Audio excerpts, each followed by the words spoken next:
So Anglicare's service offering to community is broad, and our workforce is very diverse. And what we find is that what attracts people to work in our children's services, for example, doesn't necessarily appeal to the people who want to work in our aged care services. So we've had to have a really good look at our employee benefits and talk to our top performing people and understand what attracts and what retains them. And then what we've tried to do is offer a range of benefits. So they're probably the same benefits as most organisations have, but we do try and provide a holistic range so that people can actually have choice and so that they can customise to what they need in life.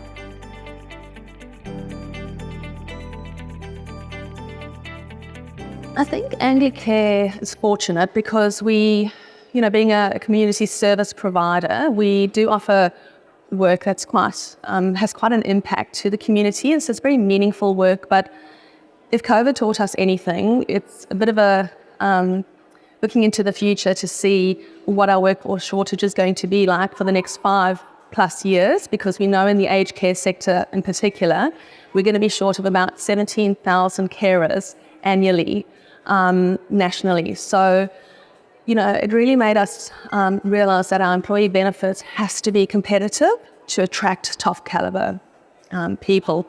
We've done a lot of benchmarking, a lot of research and that workforce analysis that I talked about. So that's definitely had a much stronger focus in the last 5 years. And the other thing that we've done is that we have refreshed our employee value proposition. We haven't quite launched that, so that's very exciting. We can't wait to do that. And that was very inspiring work.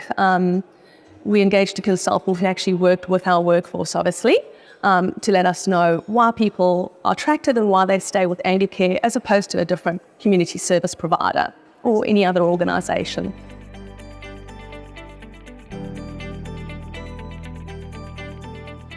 We do have a large number of sites that go all the way from Townsville to Roma to Gold Coast. We have Cecil Plains, we have Longreach.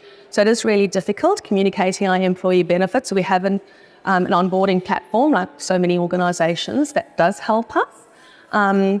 What we also do, which I think is really important, is we really work closely with our employee benefits partner to hold regular information and education sessions at the services. So RemServ, for example, will contact our services and find out where they're having team meetings, and they'll attend those team meetings and be able to talk to people face-to-face about what benefits are on offer and what really suits them individually. So we use technology and the webinars as well, but really that face-to-face contact is what our workforce really appreciates, particularly because a large segment of our workforce are out visiting clients and don't come into the branches, for weeks at a time. It's interesting because some of our workforce are very financially literate and others are not quite so. But we find those information and education sessions are really helpful to those people because it gives them an opportunity really to meet them where they're at and find out what it is that they're actually looking for.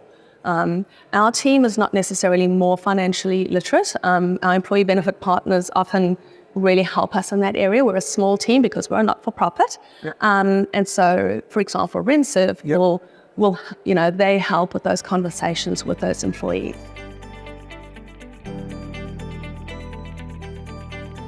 Attracting the right staff and retaining them is so important to our service delivery because workforce turnover will have it has a very negative impact on customer experience. Our executive leadership team expect us to do the benchmarking, and this is where our employee benefits providers really help us. So RemServ, for example, will provide us with benchmarks around, median salary packaging usage in organisations that have similar fringe benefit tax status. They'll help us with salary packaging for similar FTE workforce size and similar organisations. And then they'll also work with us to look at benchmarking for organisations who are doing better than we are doing with salary packaging usage so that we can create those stretch targets, but that we know that they're achievable. And I think that's given us a lot more credibility with our executive leadership team. And it's also definitely led to us being able to build our influence. So when we step into that room, we feel comfortable and we're definitely ready for the conversation. We're trying to encourage staff to be sustainable in their everyday lives. We don't have single-use plastics anymore in the organisation, and we also definitely in terms of the employee benefits, like you were asking, Tony, we're looking at the electric vehicles for our employees. So it's a brilliant benefit that's offered, through the ATO, through RemServ.